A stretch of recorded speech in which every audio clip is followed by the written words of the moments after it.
Welcome to our podcast, Life According to Lisa. Sometimes Jim gets to say one word. This week's episode, we're talking about the friendships that stayed with us long after the television was turned off. Or the book was closed. Because sometimes The greatest love stories aren't romances. They're friendships, just not with benefits. What do we say, Lisa? thank you for being a friend. Yes, it's the Golden Girls, who were actually 40 when they made that. Could you imagine? Everybody thought they were so old and like, holy cow, I'm 20 years older than I that. can't take it. It's I terrible. really can't take it.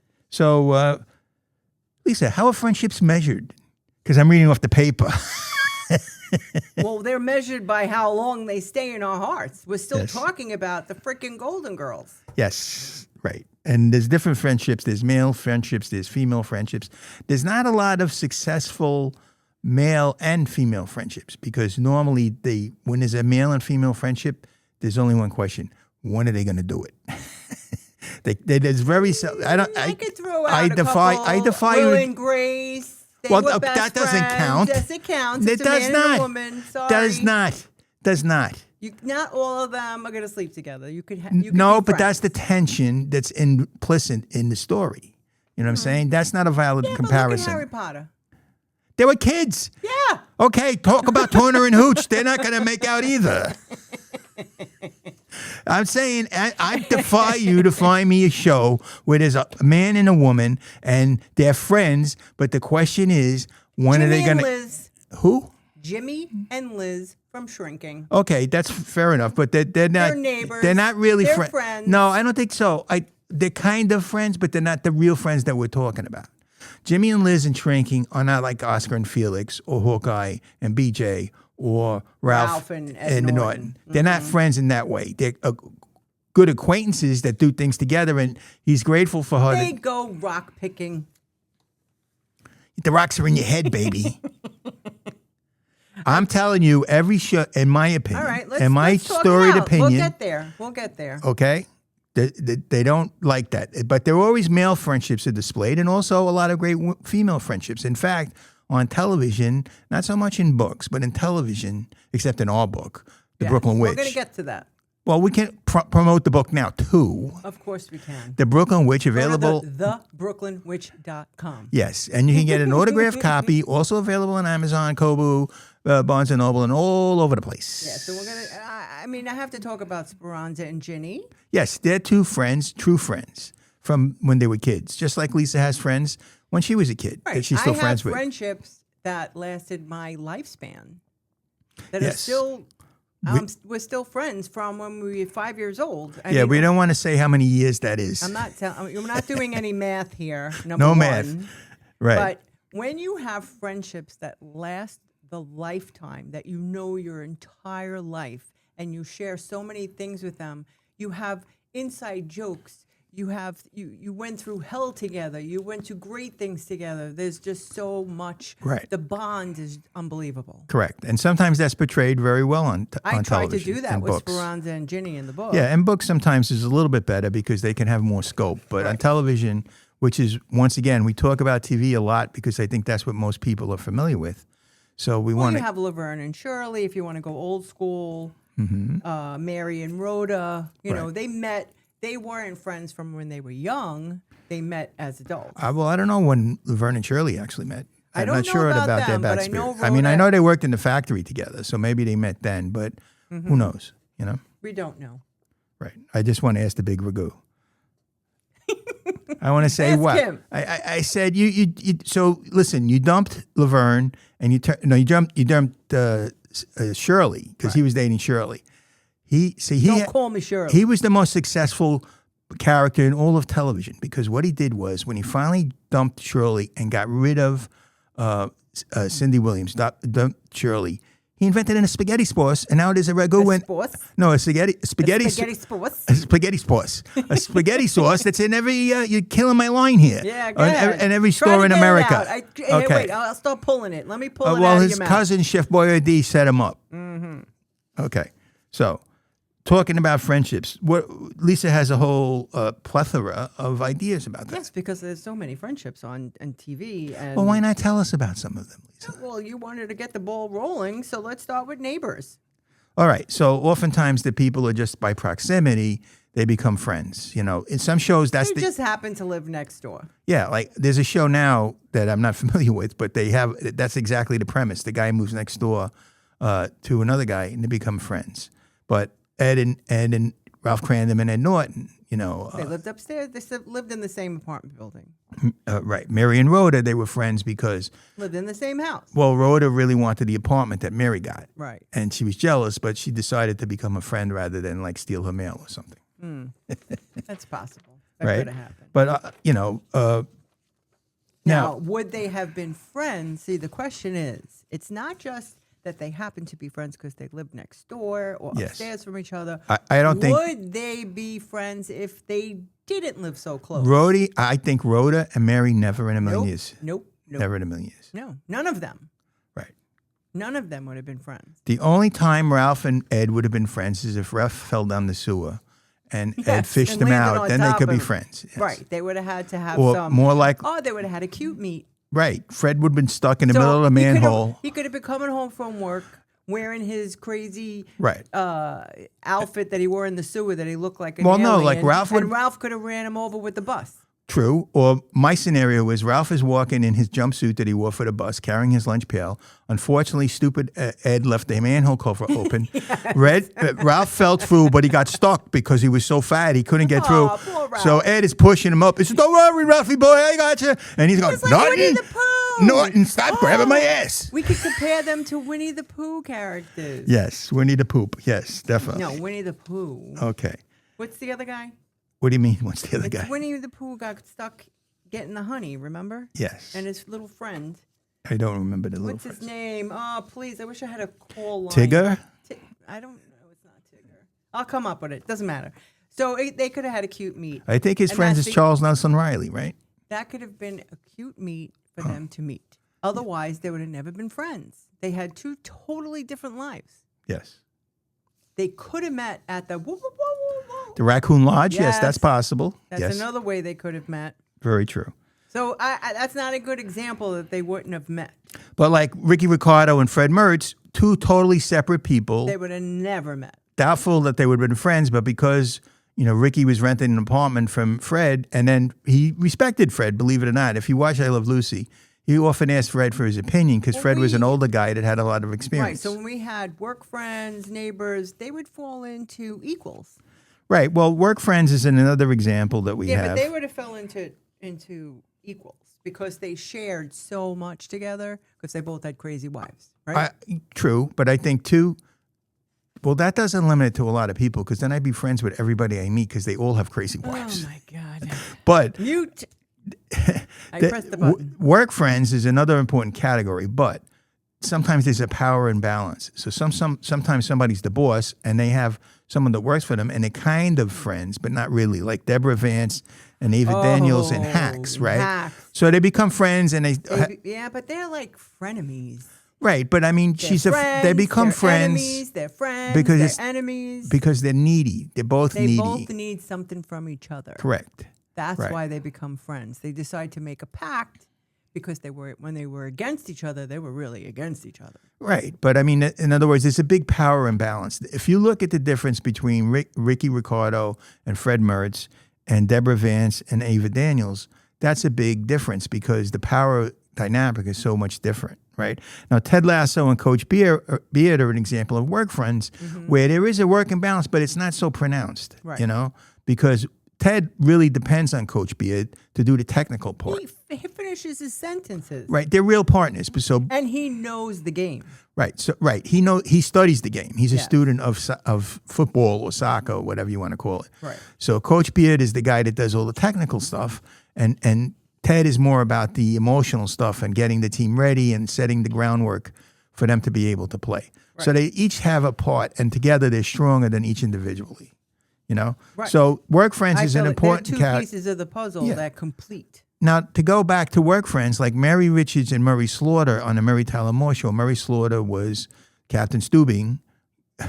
On the love boat. Right. But Murray Slaughter was the writer, and him and Mary were very good friends, and they were on the same intellectual level. Not like Ted Baxter, who was a dummy, right? And even Mr. Grant was the authority figure.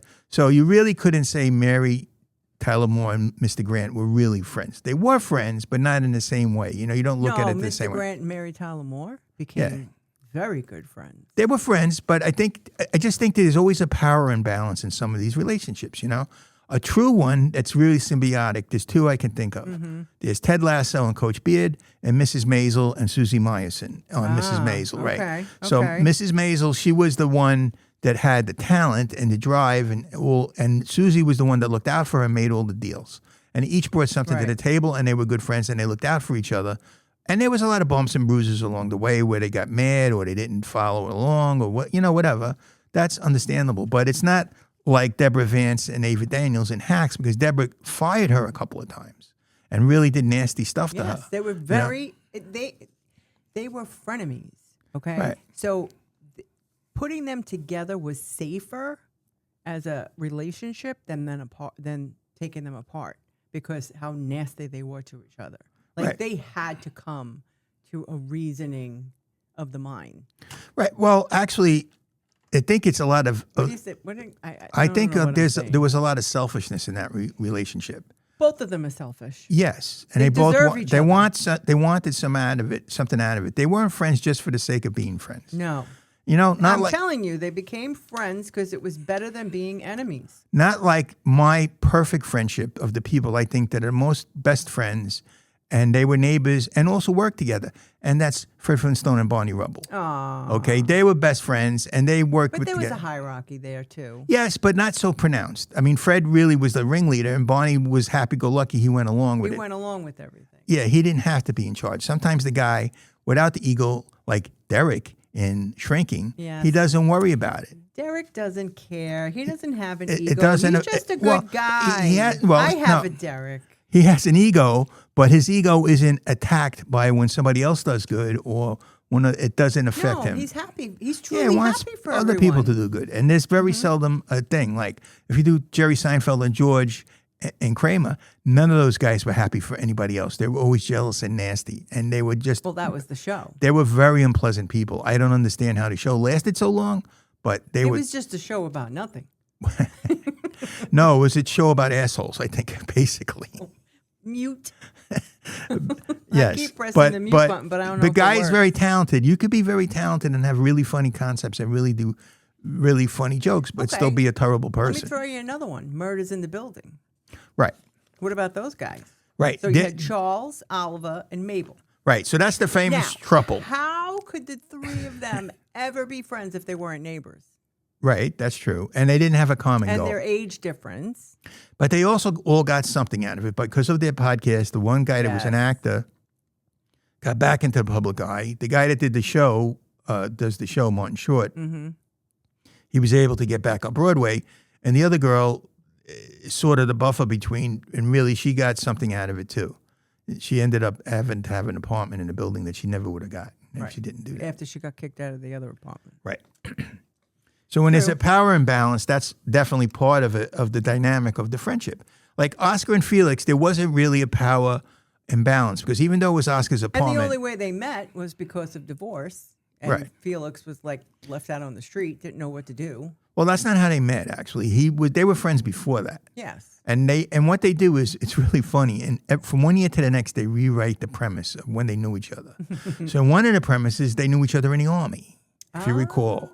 Okay, so that, I didn't but then know they that. dropped that. They didn't go back to it. It's very funny. Like I guess they get writers in and they write a story, and then the next guy comes along, he doesn't want to do it. They used to do that in comic books all the time. They would get a new writer, and he would just totally retro the whole thing and change it, and have a totally So different. what were the other story. scenarios with Felix and Unga?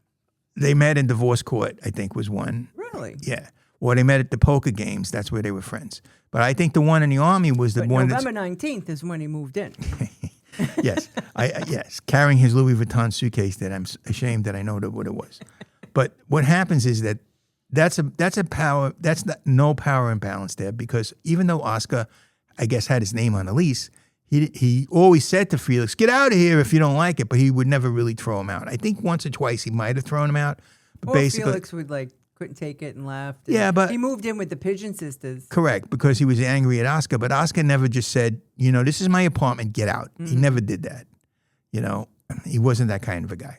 And that was... We were just as a fun thing, we were just chatting about nostalgia and different TV and shows that we could quote for days.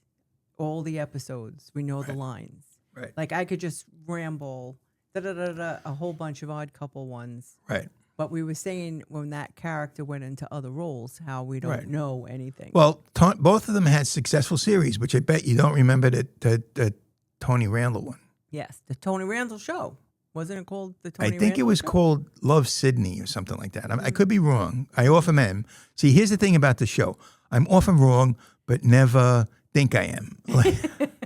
So We just let it go. yeah, but the idea of it is Jack Klugman obviously had Quincy, and we said obviously we didn't really want to. I don't know any lines from Quincy that I could quote Jack Klugman and say, oh, and somebody would know that I was quoting Quincy. You quote The Odd Couple because it's classic and everybody knows. The only line I could say in Quincy is he would turn to his assistant and go, "Sam, turn the body over." Get out of here. That's the only quote I can come up with on Quincy. It's like, "Hey, is he dead yet?" I don't know any of that. All right, so we got to move on. So we have work friends, right? We did neighbors, work friends. Then there's the lifetime friends. Now, we watched this series called A Million Little Things. It was 5 seasons. After we were like Yes, halfway unfortunately, in, this is we one. we wanted to like stop. Yeah, it was called Love Sydney. I went and researched it. Okay. I remember it. It's called Love Of Sydney. course that's why you weren't paying attention. Then I was paying I'm attention. in a totally different section. It now. doesn't matter. I could catch up, Lisa. I'm not dependent on pieces of paper. We are on Lifetime Friends right now, and I'm talking about Yeah, and I think us some. watching 5 seasons of A Million Little Things. I have to tell you, there should be okay. a warning. There should be a warning on that show. You will be depressed. Yes. Okay, but wait a second. It was affecting my psychological health. Okay, but I think your premise is a little flawed because they weren't lifetime friends. They met in an elevator a couple of years before. So that's not a lifetime friend. Maybe they were a friend for the rest of their lives, that's but they're what- not that's- friends like that's- your friends from St. Athanasius. No. You know what I mean? So finding an example of lifetime friends is hard. You know? Yes, this was the only thing I could get was the 3 guys. How many were there? 4? Yeah. Right. There was 4 originally. There was 4. In the elevator. So Yes. the elevator got stuck. They met. John was the rich guy.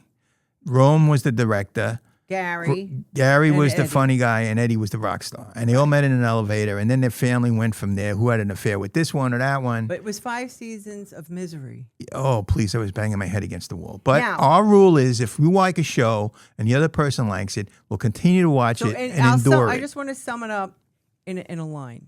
That show, their friendships were built on forgiveness. So right there, you know that they were all screwing each other somehow and hurting each other, and they Right. had to forgive each other. Yeah. So, but there was a lot of things happening. And most of it was not And, believable in the least, you but know, fair enough. At some point, I was like, "Oh, this is really great! How they're all there and they support each other. They're for every little milestone. They're there." But there was, and through grief and marriage and addiction and illness and parenthood and everything, they were there for each other. But it was so depressing at the same time. I'm just saying, it was very good. I think it was well done. Okay. But it made me, I'm a happy person. I want to be happy. That show was depressing me. Plus, we binged it. See, Yes. there's the difference. When you're watching a 5-season show that lasted for 5 seasons and you watch it once a week, it doesn't really affect you than when you watch 5 seasons in 2 weeks. Yes, you're going to say, who's And dying that's of cancer this all season? we watched was like that show until it was done, and it really depressed me. Yes, I don't recommend that show at all. Not as a binge. Not at all.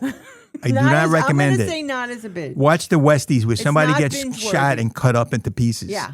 Much Yeah, better. that one where I say we can't watch it when it's too late at night because I don't want to dream about it. You don't want to watch Star Trek because there were ghosts. Well, I can't watch this. There's ghosts. I'm going to sleep. I'm going to dream of the Captain Pike is going to be a ghost. I can't watch this. first of all, I said, let's put on the cancer show. That's much better.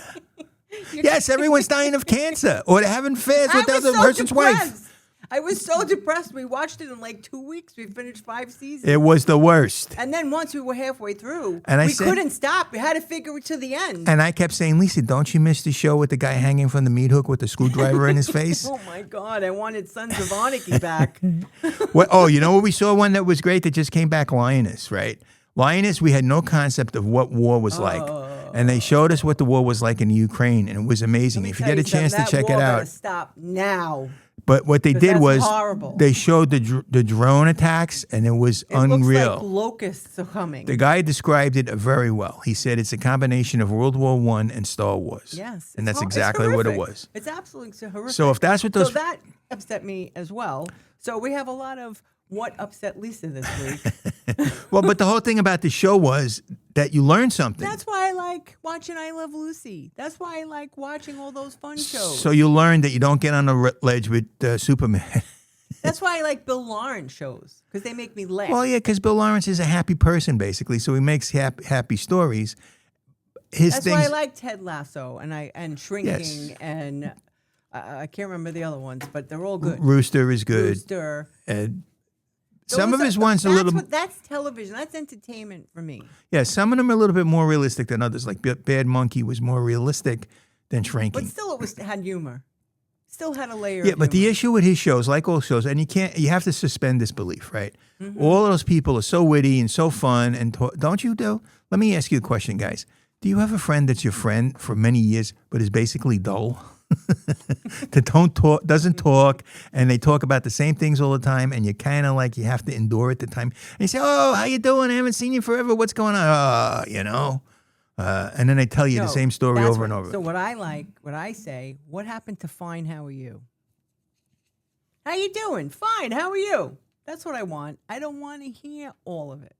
Right. I have my own problems.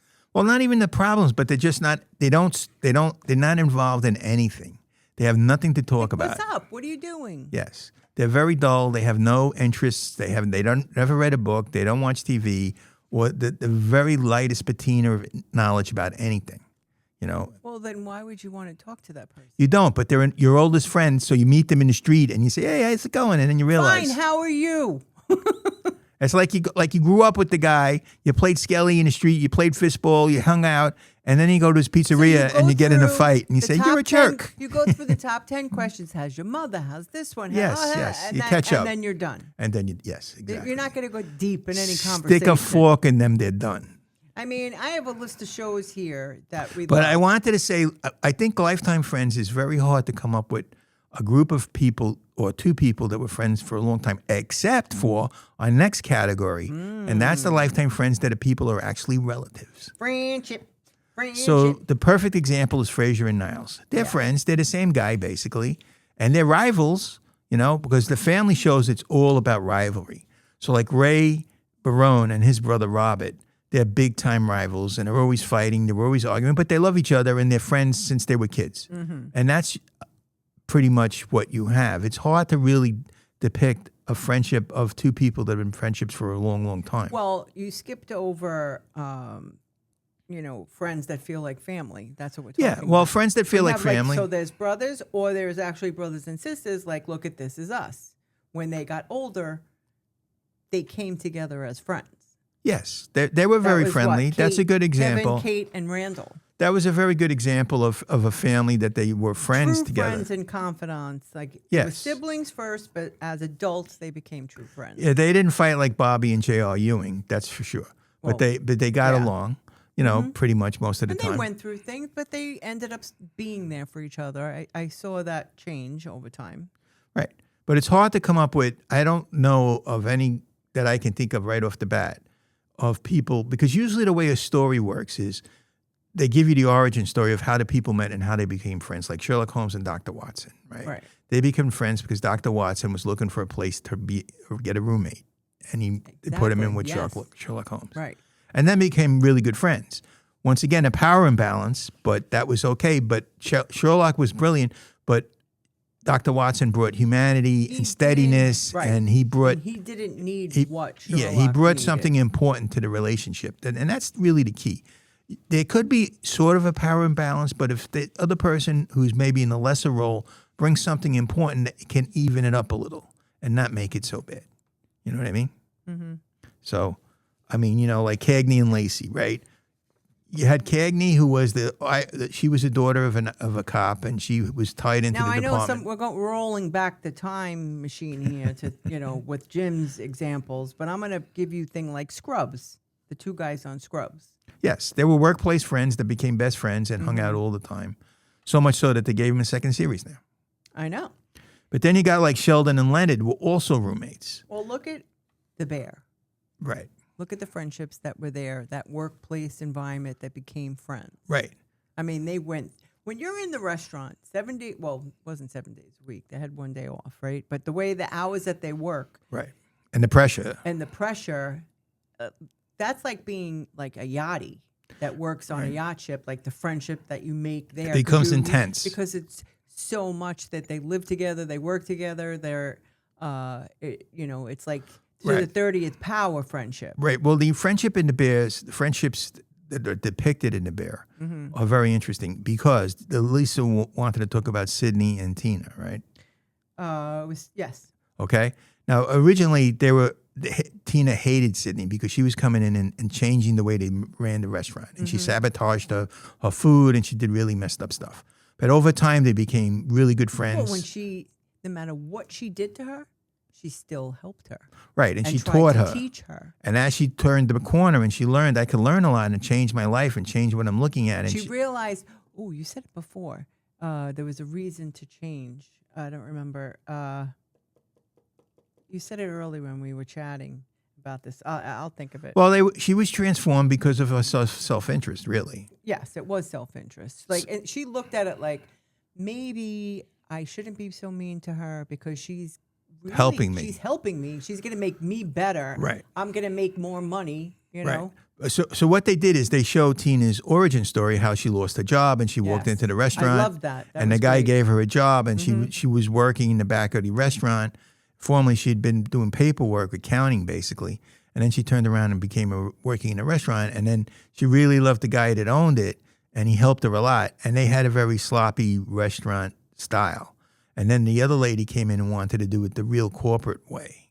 And she didn't want to do that. And then she eventually bought into it. The same thing with Richie and Bear. Especially once she got sent to culinary school. Right. That was her turning point. So Carmi and Richie, the two of the main protagonists. Carmi is the guy that's Carmine is the chef, and Richie was the guy that was running it with Carmine's brother who killed himself. So then they have a lot of conflict, but they call each other cousins. They loved each other. They fought like cats and dogs. But what happened was Richie really knuckled under to Carmine and went with his way of doing the corporate style because he got into a big restaurant. His turning point was when he was sent to the other restaurant to work. Right, but it was very subtle because what happened when he saw how efficient they were. But here's the thing. He was wrong. He should have stuck what he was saying. He was saying our restaurant was for working people to come and get a good sandwich at a decent price. So when they fixed up the restaurant, they had a window that they sold the sandwich. And as they were going, the guy that invested all the money says, this part of the restaurant's making a lot of money and this ain't. So we're going to franchise that. Listen, this is why it was a TV show. No, it's not. That's the real life. No, because the way it happened. The way it happens is, if they didn't do that and all they did was fix up the little takeout window, we wouldn't have had a TV show. Maybe I could say I could agree. Didn't go through all the roller coaster ride that we saw. Right, but I'm trying to get a Michelin star. Right, but what I'm trying to say is that's once again circling back to a former podcast, pretension and plot. Okay, the pretension is you want to have this 5-star restaurant, Michelin star, all of this nonsense where the people eat one cracker and a grape, and they say, oh my God, this is the most amazing thing I ever had. And then around the corner, the other guy's making a giant sandwich with meat and cheese and peppers and onions, and people are lining up down the block to get it. Yeah. So you know what? I'll have that sandwich. You can have the 2 string beans. And you wonder why food's involved. Well, I mean, I'm just saying that that's a false premise a lot of times, and when I see a show and I analyze it, I get upset because I'm saying this guy was valid. He was presenting a point of view, and then they changed his personality in a way that I don't think was true. But okay, that's the story, so you have to go along with it. right? That's how the it way. works. That's how it works. You have to That's how it was a suspend your great disbelief. show. Yes, we suspend our belief a lot. No, I get it. The other thing that gets me crazy, and Lisa, because she says, Jim, you're a history buff. You know the answer. Not everybody likes it. So we mentioned the Westies, and the guy changed the whole thing around, and what really happened is not what they're showing on the Westies. Right. But then Watching a television show like that with Jim, he'll tell me, he informs me where they make mistakes. not that they make the Not mistakes, even a mistake. they blatantly that the lie. Guy took it and changed the story. Right. Right. He's like, that didn't really happen. right. That guy didn't really do that. He just tells me. A guy did it, but it was a different guy. So Right. Roy DeMeo was the guy that was working with the Westies. Instead, they used John Gotti because more people know about John Gotti. So they decided, let's make John Gotti the guy. That's not at all what happened. So that gets me angry. So I'm glad you got that out. I had to get it off my chest, Lisa. Now, what type of friendship would you like to talk about now? Well, let's talk about family that are friends, like, Fraser and Niles. We did that already. Okay. Well, we talked about the leader and the sidekick. We talked about that a little. You have the person that's the person How in about the power. comic duo? Okay, what's the comic duo? The comic duo is going to be one sets up the joke and the other one delivers it. So that's the Ralph and Norton, Right. right? Fred and Barney, Laverne and Shirley. Well, Abbott they and do that. Costello. That's Abbott always and Costello, there- right? right. There's always the clown and the straight man. That's basically the basic parts of comedy. We have Jimmy and Brian in Shrinking. They do it. Ted and Beard. They do Right. it. Right? Well, Ted is the semi-normal one, and Beard is off the wall. Right. But it's funny because the funniest relationships and the funniest friendships often feel the most believable. If they could make each other laugh, or the way they feed off each other, and Right. that's when you really show a friendship. So what I was saying earlier, when you have this long friendship, this lifelong friendship, and they know everything about you, and you can say a line from a movie and they answer it back, or you just use it in the context of what's happening at that moment, it makes it funnier. And that's believable that it's a real friendship. Right. So that's what I tried to do with Ginny and Speranza in the book as well. Right. Now, we were talking about also, I just wanted to bring that up. we want to interject a little literature into the story Yes. and talk about books. So in books that I like to read, mystery and hard-boiled detective stories, there's quite a few where they have friends, even frenemies. Talk about frenemies. No more frenemies than Raylan friendly rivals. Raylan Givens and Boyd Crowder Oh, yeah. from Justified. Justified. But also Spencer. I love the Spencer books. I read all 60 of them, however many there are. Spencer and Hawk are two friends, and Hawk is the embodiment of a part of Spencer's personality, but Spencer holds back and doesn't go as far as Hawk would go into like just killing somebody. Like Hawk will say, let's just kill this guy and not worry about it. He says, you always got to worry about the nuance, or you got to justify what you're doing. Just shoot the guy and it's over with. You don't have to worry anymore. Similarly, Easy Rawlins and Mouse, in those books, it was the same thing. Mouse is a killer and Easy Rawlins is the detective guy that figures things out.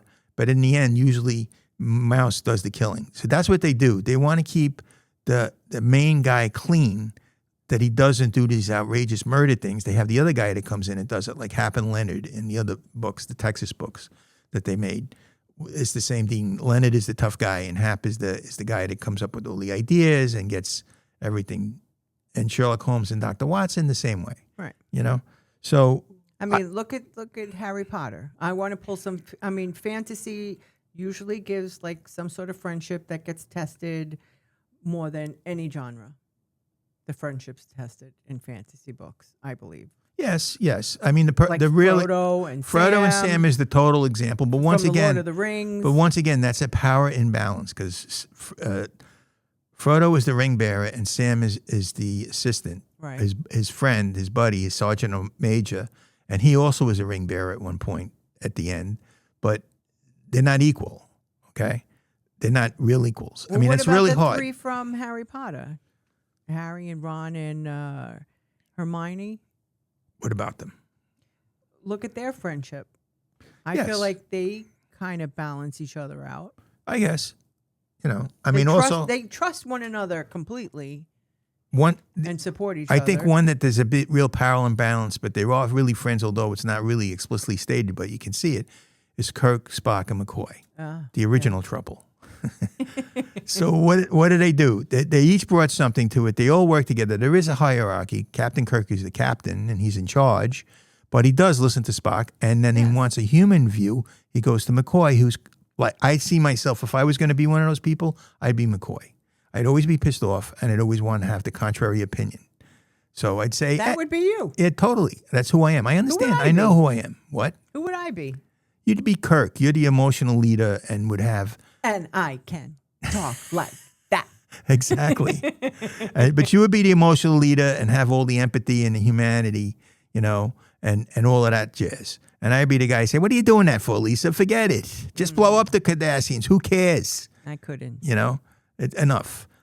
Although McCoy took a really humanistic side to it. He wouldn't do that, actually. I would change McCoy's personality a little, but McCoy was always very human. And Spock would always call him on it and say, you know, this is what a human would do. And McCoy said, of course. You point the devil. That's what I want to do. Okay? The female friendships I thought are very interesting. And when we sit down to do these podcasts, we try and think of examples of people. And I'm trying to think of who would be a literary comparison, like Elizabeth Bennet from Pride and Prejudice. Right. Her sister is her friend, her good friend, but she's kind of a nonentity. You know, it's not really a lot. Even Little Woman, Jo is the star, and her sisters are friends, but they're not really, you know? So we were trying to come up with, if you guys want to put it, a comment or say, you know, who you think would be friends, especially female friends, I would love to hear it, you know? Because I think in like another one in mysteries, Travis McGee and Meyer were two good friends. John D. MacDonald, one of my favorite novelists, he wrote books about Travis McGee, who was a salvage consultant in Florida, right? Now, I know we always talk about TV shows all the time, but we do read and we love the library, and that's where we're currently taping this show. Yes. In the Oceanside Library. And we just want to give a shout out to Oceanside Library. Thank you for this podcast room. That's beautiful podcast room. And all the workers here. Yes, we want to say shout out to custodians Michael, that help us. Michael and Steve and Heather and Liz and everybody that works here. And we want to also all the custodians that really do so much to help us and every week. They're really great people. And if you have a chance to come to the Oceanside Library, get a book. Right. Or you can get a film. Listen, and they also it's have other August. things. We could still join in the summer reading program. Yes. But when you're talking about books, right, sometimes it's hard to come up with examples of friendships that are so immediate that you would... I'm always struck by the power imbalance. That gets me all the time. So it's hard to say, you know, how someone is the friends. Yeah, you're kind of friends. But can you be right friends? Now I'm scanning through fantasy books, things that I've read, and I'm like, oh, where's that? Where is the Lucy and Ethel of Right. the time Or in even- these books? Even Mary and Rhoda. I'm not finding that. Right. Because what happens is, I'm just saying, here's a question I'm going to put to you, Everybody's Lisa. on their own quest. Can you really be true friends if your friend can fire you and drop you from your life forever? Are you really friends? Right. I mean, yes, kind of, sort of. You know, you are friendly. They're friends, more or less. But would you ever cross the line Right. where it's a fireable offense? Right. Well, here's the thing. Where it has nothing to do with your work life, Right. but the personal life, if you cross the line, will it interfere with your work life? Right. Well, are you able to tell somebody truth that they don't want to hear, Yeah. that they don't like, and you're telling them and say, I'm your friend, and I'm going to tell you, you really shouldn't have an affair with your secretary, and you really should not do that, and he doesn't want to hear that. Or I'm going to tell your wife because I'm friends with her too. Right. Or don't do it in front. Don't give me, this has happened to me several times where someone said, hey, if my wife asks you where I was Friday night, say I was with you. I said, I'm not doing that. I know. Not happening. I said, if you That's want a to cheat on your moral wife, thing. that's on you. Don't even Don't drag don't me include into me it. in. I'm not included. I'm not going to lie for you. I'll lie for me, but I'm not lying for you. So, you know, it's not, you know, and you call me, I'm not a friend. Fair enough. Write me off. Don't talk to me anymore. I'm good. You know, So that would fall into the category of the show The Pit. right, With all those people that work together, those crazy long shifts that never end. right, That some become friends because they have to lean on each other. Right. But would they be friends outside of that emergency department? Mm-hmm. Would they be friends, or would they say what they want to truly say to each other, Right. as a friend would? But they're in a work environment. Yeah, but you and know- one's a boss and one's but in in there your is own life, hierarchy. you know in your own life, you have friends and you try to tell them what you think, but if they're true friends, you can't go past a certain point because they won't hear you and then they'll drop you. You know, that's how friendship works. You know, if friendship has to work for both people, and oftentimes, and we say it all the time. I say this to Lisa all the time. You have givers and takers. Okay, yeah. Lisa's a giver. It's just like in these relationships here. Right. So even on these shows and these people, there's givers and takers. Mm-hmm. You know, so Lisa's a giver. She always gives, and she has a lot of people that consider her a good friend. Okay, but they take and take and take and take, and then when it turns time to give, all of a sudden they count up what Crickets. they're doing for you. Crickets. Or they quote. They say, "Oh, you know what I did? I did this, and I spent this amount of money on you." Or I did this and I took you here, and they're like giving you a rundown of what you did. I say, you want me to list the 75 things I did for you? I would never do that, though. Why are you listing? I would never give someone a we list. would never think of that. To say to someone, When you do it from your heart at Yes. that moment, and you never look back and Right. put it on a list. correct, That's true friendship. right? And in your life, you probably run up with very few people like that. Normally, a lot of times, You could have 100 friends, but if you want to define friends, you don't have 100 friends. yeah, I think friends are thrown around too easily. I think acquaintances is better. And then in some shows, the dynamic is strange. Like look at this actual show named after this topic, Friends. Yes. Okay, so now there's a couple of different groups of friends and friends. All right, the main friendship, really, in my view, was Chandler and Joey. Okay, Yes. they were really friends. Ross is a third wheel. Okay, Because he was the brother. right, but he was The sisters were friends, and the brother came in on it. no. The sisters weren't friends. There's no sisters. No. The two girls were friends. Two girls His were friends from sister school. Was friends with the Now I'm blanking. Well, listen, you have all the dynamics of what we're talking about He was the brother of Monica, of Monica's brother. right? And he was That's how he came into the group, not because he was friends with Joey and Chandler. well. The original group was Monica and Ross, right? They were brother and sister. Chandler was Ross's roommate in college. Then they moved to the city, and Ross didn't live with them. Chandler and Joey were roommates. Yes. And Ross always had his own deal. He was married, and he just got divorced when Right. Friends started, right? So now you had the dynamic of what was the other one's name? Rachel and Monica. Phoebe. No, Rachel and Monica were friends from high school Yes. and grammar school, but that was the power dynamic of the really popular girl and the not popular girl that she was Correct. friends with that she used to be, her friend and her doormat, which is what Monica was, to Rachel. And that's another dynamic that you see all the time. You have the friend that always has to, help They and were do not stuff. equals. They were not equals by any stretch, But you would think that, Ross and Joey, Ross They were and like friendly rivals because there was a lot of competition between all of them. They were always competing against each other. yeah, for but something. I think Chandler and Joey were true friends, and Ross didn't figure into it. And I think Ross. If I was going to take my top 5, this could be a show, Lisa. The top 5 most annoying characters in television that you want to punch in the face if you run into them. Okay, so number 1 is Sheldon on The Big Bang Theory. I would punch him right in the face. And then Ross is a close second. Very close second. Right in his schnozola, I'd give him one. Okay, then I would say George Costanza. I would punch George Costanza in the face. Oh, I hate George My mother Costanza. kissed him on the lip. I understand that. And that tells you how different your mother and I are.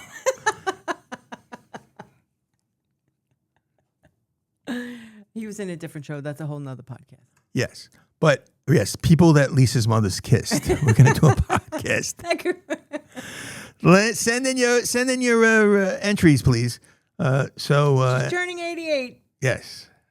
So in the dynamic in Friends, right? So then you had the outsiders, right? So Phoebe and Ross were really the outsiders in the group, in my opinion. Even though Ross was the brother Right. and the college roommate, he really didn't fit in, you know? And Phoebe was the outsider that they met when they came to New York or whatever. So she was their friend, sort of, but she never really fit into the group.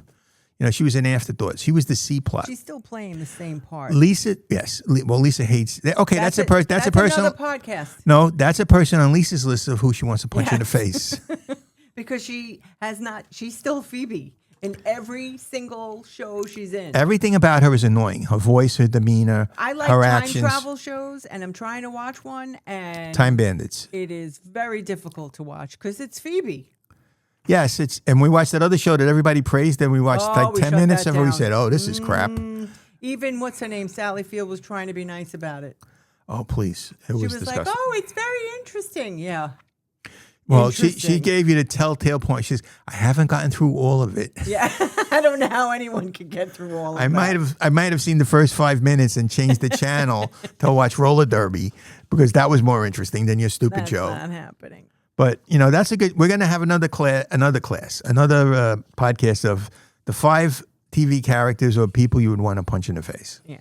I So, think, you know, if I had a sound effect, when I think about it, Sherlock Holmes is somebody you'd probably want to punch in the face he's a pretty because he's an annoying. egotistical pain in the ass that thinks he knows everything, and he does know everything, or he can at least figure it out.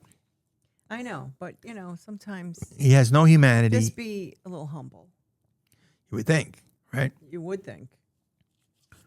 So, where are we now? I just wanted to know. No.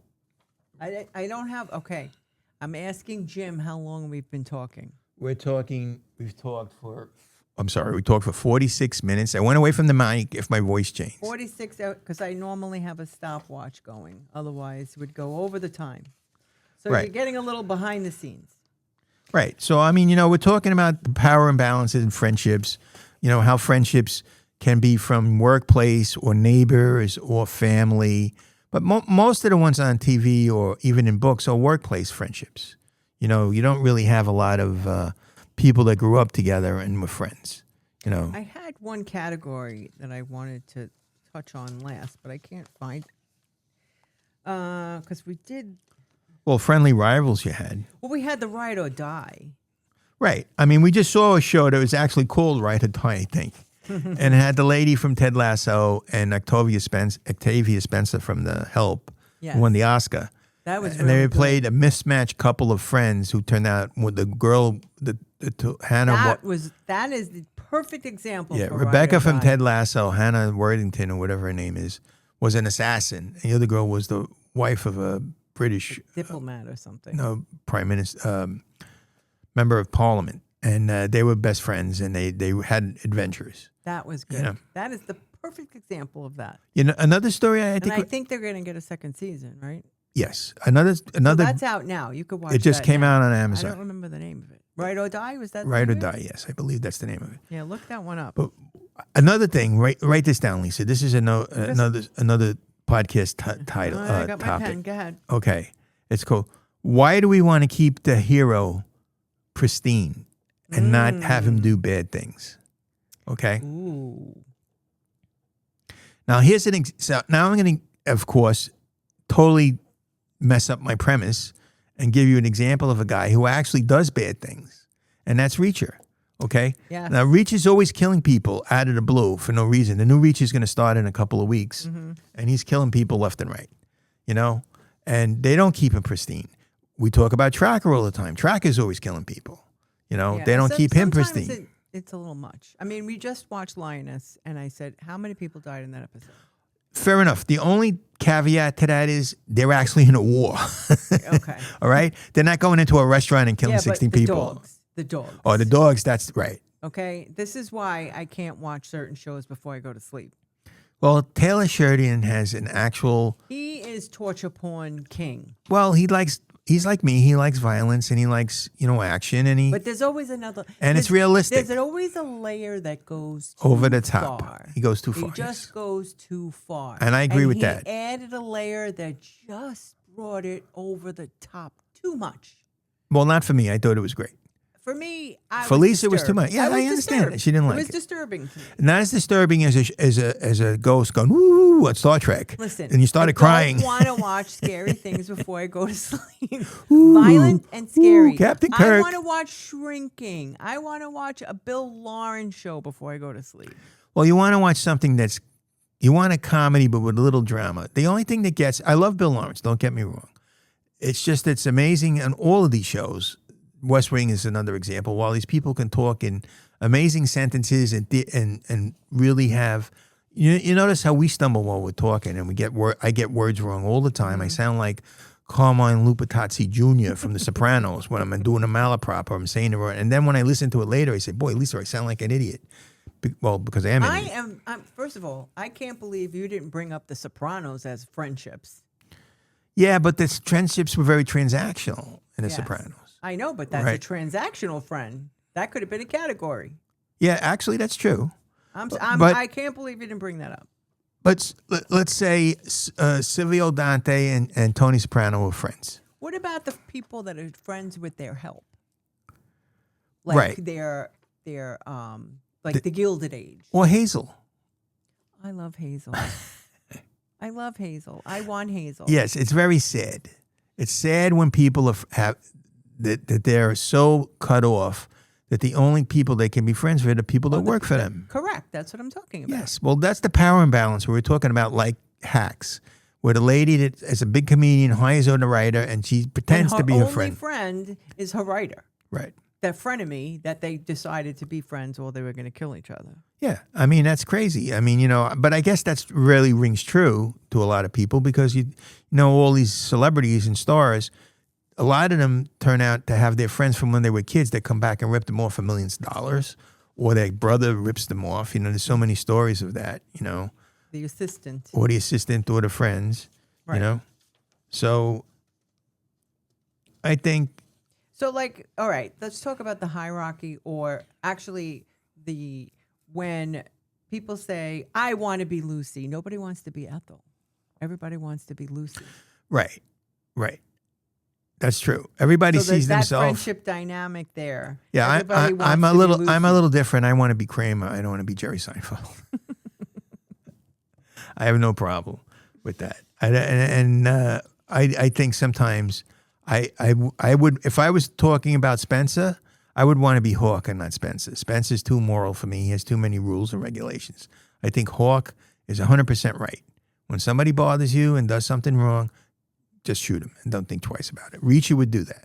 See, that's really intrigues me, and I think it's a great subject because you have they try and keep the hero clean. So like in Spencer or in a lot of these shows, the hero doesn't ultimately do what has to be done. Easy Rollins and Mouse that I was talking about, and other shows, like they don't actually have the hero do it.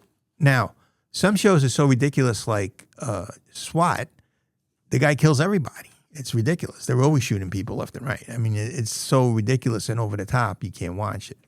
Lioness was about an actual war zone, which is understandable that they do end up shooting a lot of people. I understand that. But for example, still, it's violent. but Dutton Ranch, for example, and Yellowstone for that matter. Right.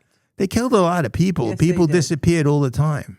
We're watching an English show that the whole focus of the English police department was on this missing woman who was the wife of a headmaster. So they make a big case and they start up a task force and they Gone? Is that gone? Gone. It's called Gone. So they say they have this big commotion about this woman that's missing. In Yellowstone, 20 people go missing and nobody thinks twice about it. I think it's a little hard to suspend your disbelief for that. Well, yeah. I mean, in a rural setting, I think in a city, if somebody leaves, you can understand, okay, people move away. That happens all the time, But in a rural setting, not so much. So it's hard to look at things and suspend your disbelief. But Now, I can't think about the word friendships without seeing Lucy and Ethel dressed in the same exact dress, singing friendship, friendship. I just had to get that out. well, Lucy and Ethel, I think Lucy and Ethel is a great dynamic because here's the thing. Lucy is not in a power position over Ethel. They're just friends. Mm-hmm. Okay? Lucy is the crazy one. Ethel is the more level-headed one. But she always goes into her schemes because she likes Lucy and she likes the things that she comes up with, and she always wants to be involved. Right. You know? Because she would have never have done any of those crazy things on her own. Right. So Lucy would do it anyway. She'd find a sidekick to help her do the crazy things. right.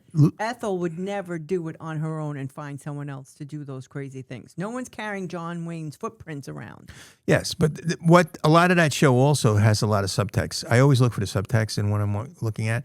And what the subtext was that Lucy always rebelled against what Ricky wanted, right? Mm-hmm. And Ethel always rebelled against her husband, who was very strict and didn't want to do anything ever. And If she never met Lucy, she would have never done the crazy things. Right. And because it was in the 50s, they wouldn't have gotten a divorce, but she probably would have gotten a divorce from Fred because he was a very mean guy. I don't think she would have got divorced. Oh, I think so. You think if Fred, that's a good question. Write that down. If couples, When couples get divorced. yeah, what couples would you know that were married that there's no way they should be married? They should have got divorced. Fred and Ethel springs to mind. Okay. You know what I'm saying? I got the notes. You never know. I don't think there's any way that they would have stayed married if it was later in history. In the 50s, maybe not. But like in the 80s, in the 70s, If it was a modern show, it would be a different show. a wholly different show. There was no way that he would be able to talk the way he did and act the way he did. But that's the culture. That's how it was. But they were true friends. Even Ralph and Ed, they were friends. Oscar and Felix, they were friends. There wasn't that big power imbalance. Hawkeye and Trapper John were friends, right? And MASH. But sometimes one character just outstrips the other character so much that there's nothing you could do. Like Mary Tyler Moore and Rhoda were good friends, but Mary Tyler Moore outstripped her so much, and Rhoda eventually got a spinoff and wasn't around. Right. And they never could bring in somebody that was going to be a friend to her in the same way that Rhoda was. Right. But Rhoda would say and do outrageous things, and Mary would be like, "Oh, Rhoda, I can't believe you did it, but let's do it." That's friendly too. That's fun. So you want to have a friendship. It's really hard to get the right alchemy to make it work exactly the way friendships work. It's very hard. And I'm working very diligently to get it done for the Brooklyn Witch. Now, in the Brooklyn Witch, we have two true friends. We have Speranza O'Rourke and Ginny. Okay, and Ginny owns the coffee shop, and they've been best friends since their grammar school, and they have callbacks and quotes and things and that they did. inside jokes. And all of that stuff. So that's really good. But Speranza is a witch, and Speranza is involved in something that Ginny isn't involved in. But Ginny is involved with the mob, and that's something that Speranza's not involved with. So they each have their own worlds, and the worlds collide. Yes, okay? they do. And they each need help from the other. Okay? And that's will their friendship endure what life is throwing at them? But Ginny and Speranza have a friendship that often most places people don't, where Ginny can actually tell her what she really thinks, and Speranza can do the same. Yes. Like And they can have a fight, and they'll get over it. Right. Hawk and Spencer have the same friendship. They can actually go back and forth. They have a long history of saving each other's lives and doing stuff. Right. So they can tell truths, and the other person has to at least listen. They might not agree to do what they want them to do, but they have to at least listen. That's a great friendship. Right. That's the ultimate Where you're friendship. not afraid to speak your mind. And speak the truth. Yes. That's even better. Mm-hmm. I mean, it's hard for a friendship to survive someone actually telling them something they don't want to hear. Right. You know what I mean? You have a friend is if you can say to them or they can say to you something you don't want to hear, and you still stay friends with them. Mm-hmm. That's hard. Because where it's coming from no matter what they're saying. It's coming from love. It's coming from love. It's coming from their heart. Right. So if they're trying to say something to you to help you, and sometimes hard words, they're hard to hear. And it's happened to me sometimes, like when I had someone I thought was a good friend, and I told them the truth, and then we're not friends anymore. Like I'm saying, don't marry this chick. You're crazy. Or don't marry this guy. There's no way that this works. You're crazy. You're messing up your whole life. And they say, "Oh, I love them," and then 10 years later they call you up. You were right. I said, "Well, I didn't want to be right. That's not why I said it. Right. I was worried about you. And you know what? I've lived 10 years without talking to you. I could go another 10 years. It's not a problem. It's okay." But then I also introduced in the book, I mean, more than introduced, but Nona, Bertie, and Salvina. Yes, that's a trio of old ladies that were good friends from back in the day. That's a lifelong relationship. And from grammar school to, old ladies. Right, but there's also a power imbalance friendship with Nona and Mello, okay? Yes. Okay, so the master familiar relationship is an example of a friendship. Mm-hmm. Okay, but there's a big power imbalance. It's like a mentor relationship. Right. Mm-hmm. Well, I don't know. Let's think this through. Let's analyze it a little. The fairy or the fae is the person who has magical abilities, and they become the familiar of the witch or the warlock or whatever, right? Mm-hmm. And they teach them. At a certain point, if they have a lot of talent, they surpass what they're teaching them, and they become the master, and the other one becomes the student. Right? That's an interesting dynamic that you see in the book. About that later on. We got Sean and Nunzio. Look at that group. Yeah, Sean and Nunzio. Sean is Speranza's husband, and Nunzio is a wannabe gangster. Yes, and Ginny's brother. Mm-hmm. And they grew up together in a neighborhood, and Sean was Irish Italian, and Nunzio was all Italian. So they know each other. But they know each other. Lives. They know the same things. Like one of the things in the Spencer books, which is really good, he meets certain people, and his girlfriend, Susan Silverman, says, why do you guys talk this way? And he says, I don't actually know him, but we know the same things. We know things and how things work and what things are about. So I don't have to explain to him. He knows how to act, and he knows what's right and what's not right. So some of the other cops that he meets, like Jesse Stone or whatever, the different people, they turn around and they, know the same information, the same things. And that could work in any kind of story. For example, in motherhood, right? If you're a mom and you meet another mom and you dealing with your children, you know things, and you can talk about things and have a shared experience and share what you learned as being a mom, Mm-hmm. So I think that's a very that's a very true thing. So the shared experience is important in the friendship. So just to recap, there's different types of insurance. Yeah.